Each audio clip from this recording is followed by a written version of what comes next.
I should probably plug in my O2 sensors, eh?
Alright, next up, we are going to get our radiator finally installed on this thing. Now that I got it up and running, got it to idle at least. It's not running well, but I have made some adjustments to the map this morning with the injector scaling. hopefully, with these adjustments, we aren't gonna be running too lean anymore. We have a fresh coil rad to go in this engine bay. Super stoked on this piece. Cause she move conniving. New chick got gooch flips and we flew to islands. See roof Chris with 2 picks, got my shooters vibing. P.O. gave me a little cup and told me piss in it. Nigga said the whip look familiar cause it's bitch in it. Alright, so Gotta double up, put your wrists in it. Little freaky bitch in my ear like put your fists in it.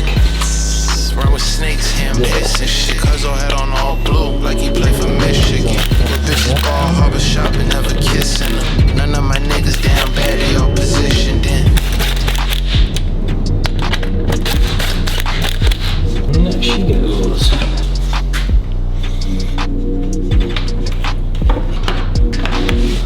And we're in. It's like shit. My Okay, thing my coach. radiator stays. Money on me, I don't fuck with slang hoe. Nigga, if you say so, I keep a bankroll. Alright, so you guys are probably roasting me, but I gotta use this super janky radiator cap for now because my new radiator cap that I ordered still hasn't arrived. Should be here this week, so this will hopefully get us by for just a few days. This is the cap that came on the radiator, the OEM radiator with this car. I don't know if it was the original one or what, but it had like a slight leak on that radiator. It could have been that the plastic was cracked though. So we'll give it a shot. I want to just at least be able to run the car for a little bit longer and cycle it through just with some water at first to make sure we don't have any coolant leaks. Now we got our radiator hoses to install. So don't love using these style clamps, especially on radiator hoses, but also waiting for better clamps that I've ordered. So in the meantime, we'll run these and then just switch them out when they get here. Get them all fastened down.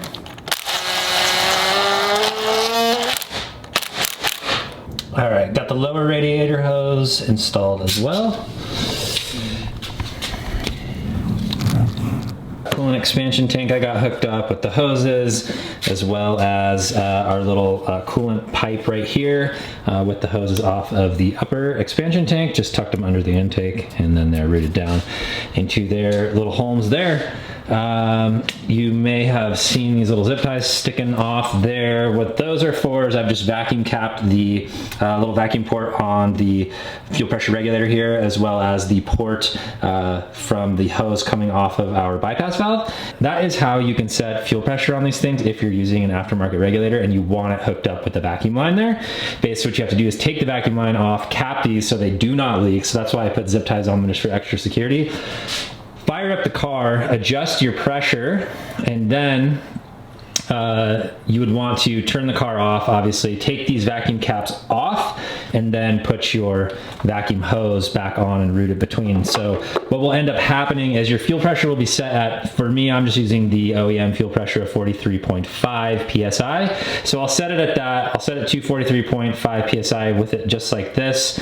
And then when I go to take the vacuum caps off and reinstall the vacuum line, when you fire it back up, the fuel pressure will look different on the regulator. It is supposed to. But that is how you set it the correct way if you're using this kind of setup. So I have made the mistake of setting fuel pressure with the vacuum line installed, and it completely messes with everything, and your tune will be like all sorts of messed up. So yeah, we're going to leave that in place. And I think now what I'm going to do next is just fill this thing with water initially. I do not want to risk having coolant in there, especially fresh coolant, and having some leak like back there with the crossover pipe or some other hose that has coolant running through it somewhere, and then have to dump all of that coolant out, or just have coolant leaking everywhere. It's a little bit annoying to have to clean up, but if it's just water, it's not a big deal. All right guys, so I've already filled up the actual radiator itself and have some extra water up top all ready to go. And our battery's hooked up. It's actually plugged in, so we won't have any issues with the car dying while we're flashing our map. And I got the laptop inside to plug in our Tactrix cable here. Right here. I don't know if I can do this one-handed. Boom.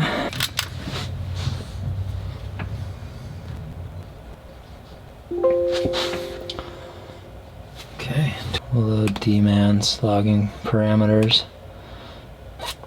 So I have all these. So AF Correction 1 and AF Learning 1 are really what we're looking at right now as far as fuel trims go, because that really gives us some good information as to what's going on with our fueling.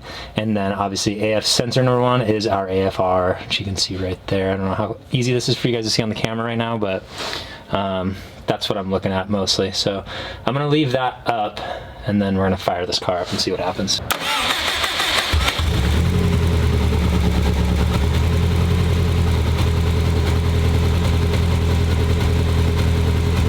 Fuel way down, it's super high right now. As you can see, it's like over 50, probably like 52.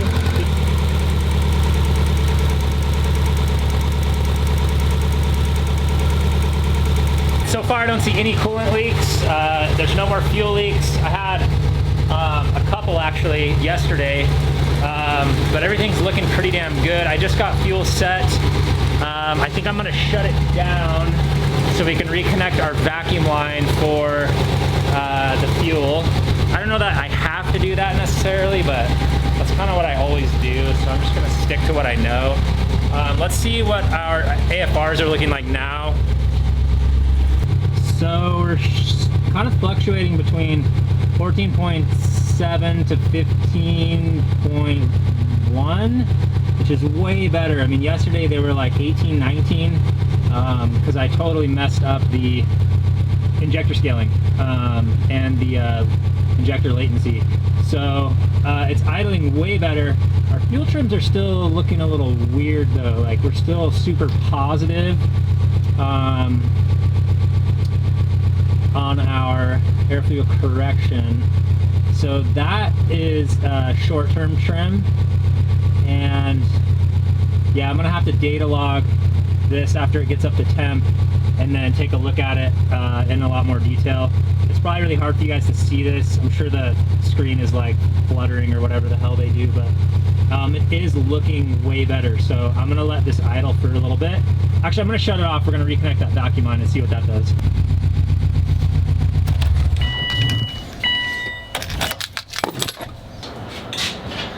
Alright, just ignore this vacuum line too. It's going to this port over to the little boost gauge, like, I don't know what that little box is called, but it's the thing that controls the boost gauge.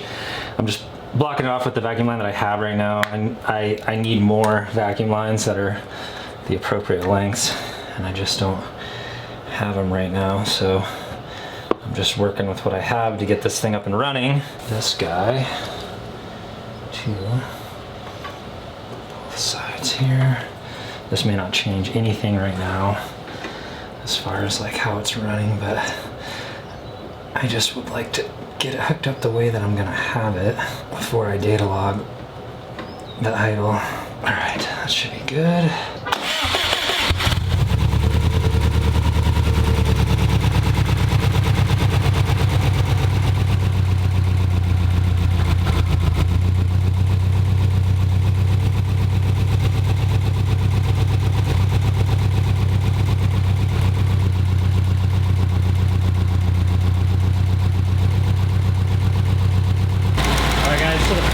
Just kicked on for the first time, so that's a super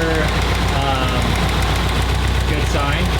I've been bleeding the power steering a little bit. It's looking pretty good. It's not like bubbling or anything in there, so that's a good sign as well. Now, as you can see, a bunch of that water went down. That's what happens when those fans kick on. Your thermostat opens up, pulls a lot of that down, so you need to do several cycles of those fans turning on and off before your coolant is fully bled. We're still looking really good. Zero check engine lights, and temps are looking good. It's idling really nice, and everything on the laptop is looking pretty damn good. Fuel trims are a little bit weird when I hold the accelerator, like around 3,200 RPMs.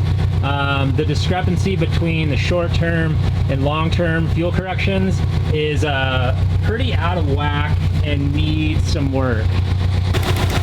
Man, I forgot how loud these valve trains can be, but I'm kind of wondering if that's normal. What do you guys think? It's probably hard to pick it up exactly how I'm hearing it on camera, but let me know what you think in the comments. I've always noticed like a ticking with these engines, a little tick, tick, tick, tick, tick, tick, tick. You can probably hear that. And it always sounds louder on this side, no matter what car I build. I don't even mean just this engine, like every single one I've built, it always sounds louder over here. It's like there's some weird reverberation or something, but I'm not getting any feedback knock or fine knock learning, like it's at 0, so, and it hasn't changed at all on my monitor, so it's definitely not knocking. Yeah, look at how much lower the fuel pressure is now that it's hooked up to the vacuum. The exhaust sounds nice. It's real dirty.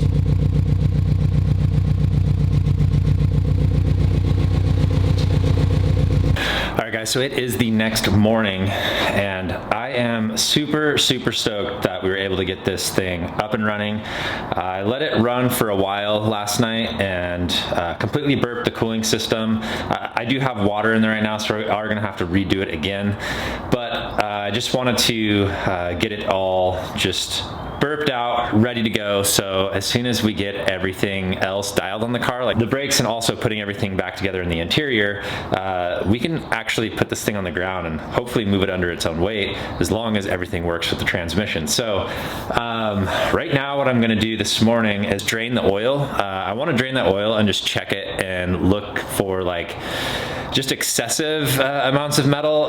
We are expecting some. It should look a little bit glittery from what I can tell. That is totally normal after the very first start.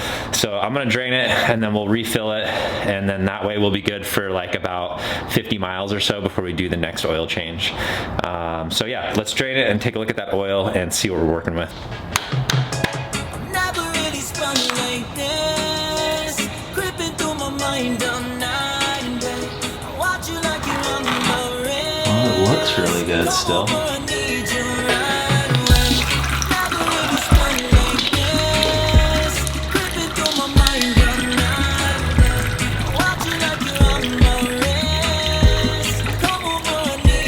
I honestly don't see that much. Maybe like a little bit glittery, but it's pretty freaking clean, obviously. I mean, it wasn't in there very long, but yeah, it really doesn't look that bad. We'll have to take a look at the filter as well. Right, so getting like a better look here in the bottom of this pan. I don't know how much you'll see on the camera here, but you can definitely see little bits of like glitter. That's what it looks like, and I guess that is completely normal. Seeing those bits of glitter on that first oil change, and then I guess the second oil change is the one you really want to be careful of, and just pay a lot of attention to how much is in there.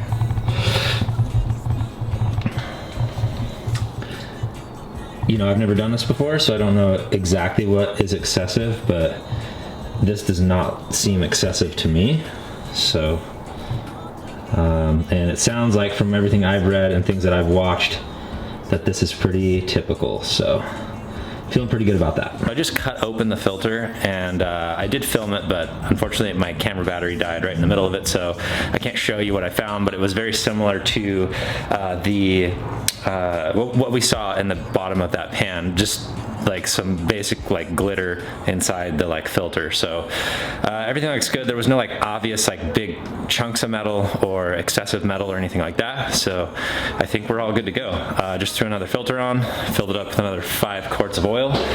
So we are good to go to kind of move on and get some brakes on this car and keep moving forward so we can get this thing on the ground. This is all I got time for in this video, so I will have to wrap it up here. But I really appreciate you guys watching. Please hit that like button and subscribe to the channel if you want to see more on this build, because we are getting dangerously close here, and pretty soon we're going to be doing wide open throttle pulls for some logging and getting this tune super dialed. So again, thanks for watching. I appreciate you guys, and stay tuned for the next video, which should be coming out probably a little later than normal, mostly because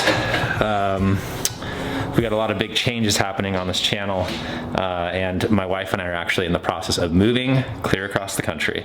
I'll update you guys on all that soon, and just know that there's a lot of sweet upgrades that are coming to the Sleeper channel. I think you guys are going to love it, so like I said, stay tuned, and until next time, Peace, everybody. Watch you like you